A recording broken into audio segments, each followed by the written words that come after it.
Grace is an amazing thing that we deal with in our daily lives. And while it's always important to show grace to the people that we deal with and have our daily interactions with, what we're talking about tonight is grace for yourself.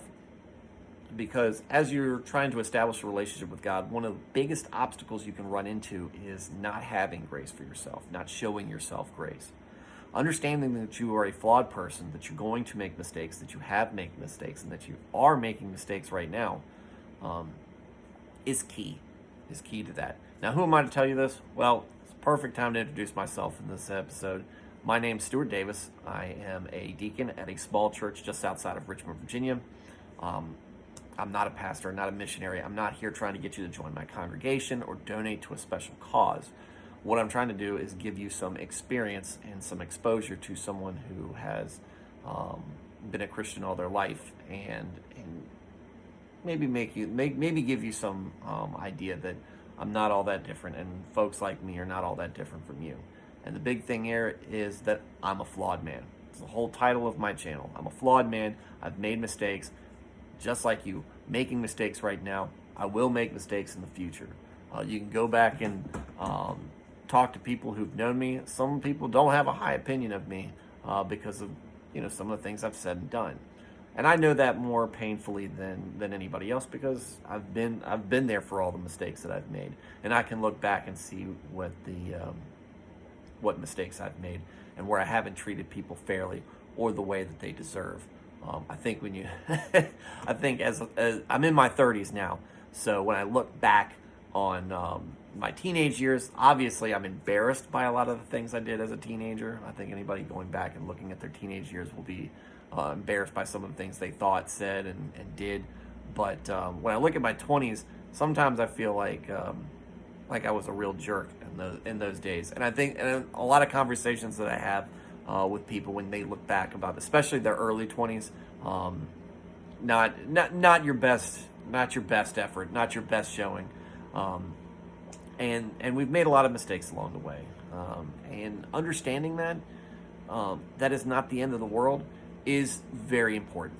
Giving yourself grace and this understanding that I just mentioned earlier.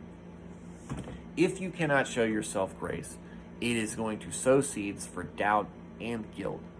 Guilt to a degree that you're not just sorry, but you're actually scared or worried or just disheartened and not feeling worthy of establishing a relationship with God.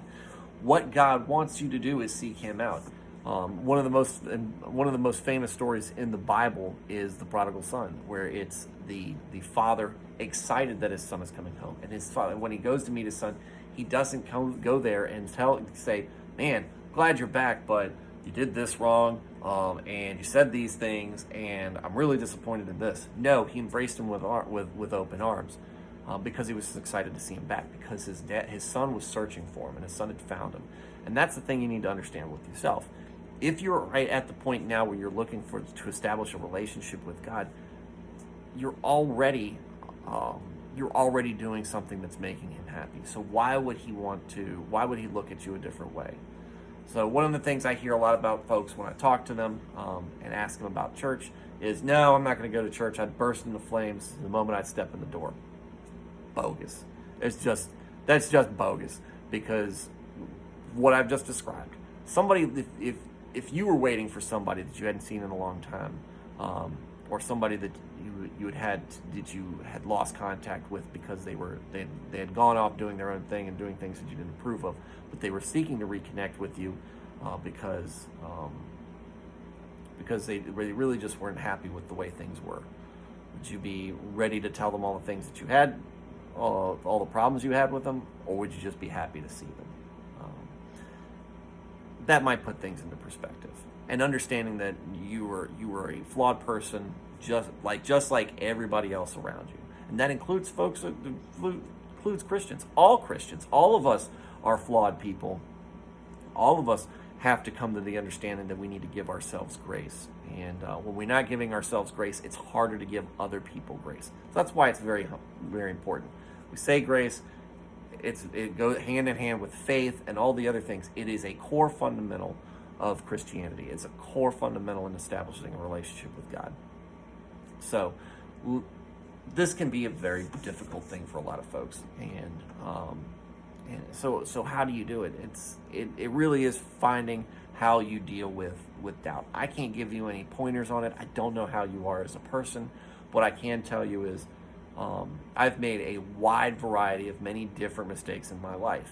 And while I'm hard on myself about it because I feel like I am holding myself to a certain moral and ethical standard within myself and within my faith, I also have that faith to lean back on and understand it. Yeah, I'm going to screw up here and there. I might screw up on a regular basis. Might have times where I'm just not doing the right thing on a consistent basis. But I want to get better.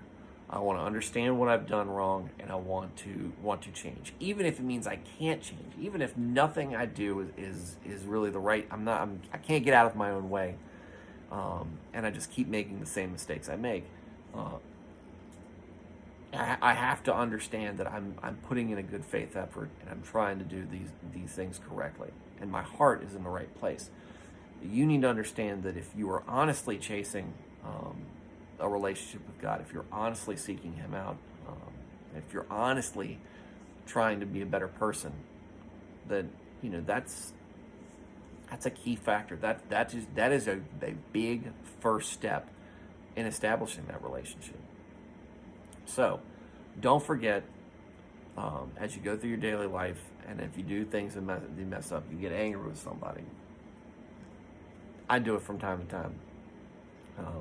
When you say the wrong thing, I say something socially awkward, or I say something that upsets somebody, or I do something because out of anger or frustration, I have to go back and I have to say, why did I do that?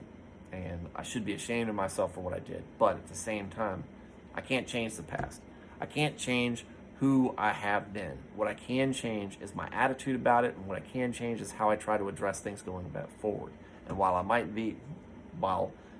2 days from now, I might be kicking myself in the butt because I did the same daggone thing I'd messed up with in the first place, I also need to understand that that's a possibility. And it doesn't mean I'm not a worthy person. It doesn't mean that you're not a worthy person either.